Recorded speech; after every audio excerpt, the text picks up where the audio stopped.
নমস্কার বন্ধুরা, education culture YouTube চ্যানেলে তোমাদের প্রত্যেককে স্বাগতম। তো আমাদের এই চ্যানেল থেকে আমি তোমাদের জন্য কিছু কিছু করে সাজেশন আপলোড করছিলাম তোমাদের ইন্টারনাল পরীক্ষা রেসপেক্টে। অলরেডি কিন্তু তোমাদের বিভিন্ন সাবজেক্টের সাজেশান দেওয়া শুরু হয়ে গিয়েছে। অ্যাপ্লাইড কেমিস্ট্রি থেকে অ্যাপ্লাইড ম্যাথামেটিক্স 1 প্রত্যেকটা সাবজেক্টেরই আমি সাজেশান একটা দুটো করে দিয়েছি। তো সেই রকমই আজকে আমি তোমাদের অ্যাপ্লাইড ফিজিক্স 1 সাবজেক্টের কিন্তু কিছু সাজেশান এনেছি। তোমরা এই সাজেশান ভিডিওগুলো দেখো, প্রত্যেকটা কিন্তু তোমাদের কাজে লাগবে। তো প্রথম প্রশ্নতে একদম ডাইরেক্ট চলে যাব। The percentage error in the measurement of surface area of a sphere is 4.0%। Percentage error বলেছে সারফেস এরিয়ার মেজারমেন্টের ক্ষেত্রে 4%। The percentage error in the measurement of its volume is, ভলিউমের ক্ষেত্রে পার্সেন্টেজ এরর চেয়েছে। ঠিক আছে, এরিয়ার বা সারফেস এরিয়ার পার্সেন্টেজ এরর হচ্ছে DA/A ইকুয়ালস টুকে আমরা লিখি 2 ইন্টু DR/R, রেডিয়াসের সাথে কিন্তু এটা সম্পর্ক রয়েছে, সমান সমান আমার 4% দেওয়া আছে। ঠিক আছে, পার্সেন্টেজ এরর আমার দেওয়া আছে মেজারমেন্টের সারফেস এরিয়ার 4%। তাহলে এখান থেকে আমি পাচ্ছি DR/R, অর্থাৎ রেডিয়াসের ক্ষেত্রে তোমার ইরর কত হচ্ছে 4/2 ইকুয়ালস টু 2%। ইরর আমরা রেডিয়াসের ক্ষেত্রে দেখছি। এখন আমরা জানি ভলিউম আর ইরর অর্থাৎ DV/V এটা হচ্ছে কত, সমান সমান হচ্ছে 3 ইন্টু DR/R।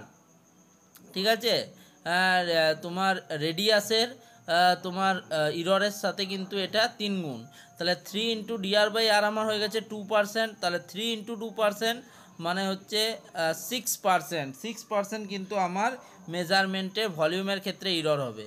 রেডিয়াসের ক্ষেত্রে 2%, এরিয়ার ক্ষেত্রে 4%, তোমার ভলিউমের ক্ষেত্রে 6%। ওকে, নেক্সট প্রশ্ন চলে যাব। কি বলছে দেখো, which of the following physical quantities does not have dimensions but has unit. Dimension নেই কিন্তু ইউনিট আছে, এমন আমরা দুটো অ্যাঙ্গেলের কথা পড়েছি। এক হচ্ছে তোমাদের সলিড অ্যাঙ্গেল এবং হচ্ছে তোমাদের প্লেন অ্যাঙ্গেল এবং সলিড অ্যাঙ্গেলের ক্ষেত্রে আমরা জানি যে তাদের কিন্তু তোমার ডাইমেনশন নেই কিন্তু ইউনিট রয়েছে।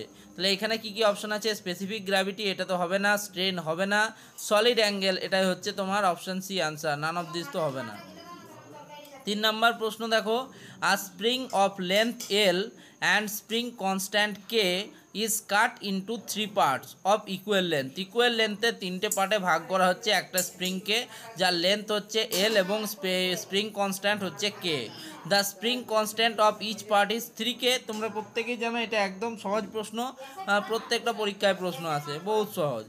নেক্সট, দি SI ইউনিট, 4 নম্বর প্রশ্ন, the SI unit of Poisson's ratio is newton into metre square, newton per metre square or none of this. এটা তোমরা প্রত্যেকেই জানো, এটাও একদম সহজ প্রশ্ন, নান অফ দিস হবে কিন্তু এর উত্তর। পয়জনস রেশিও হচ্ছে একটা তোমার, যার রেশিও, যেহেতু এটা একটা রেশিও সেহেতু এর কোনো ইউনিট হয় না। ঠিক আছে, একদম সহজ প্রশ্ন।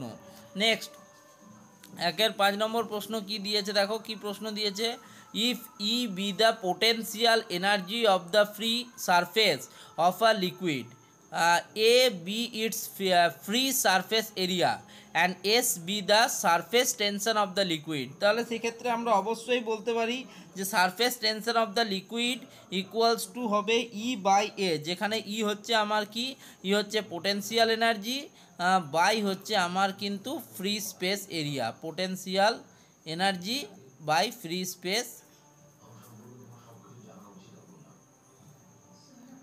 এনার্জি বাই হচ্ছে তোমার এরিয়া। ঠিক আছে, ফ্রি সারফেস এরিয়া।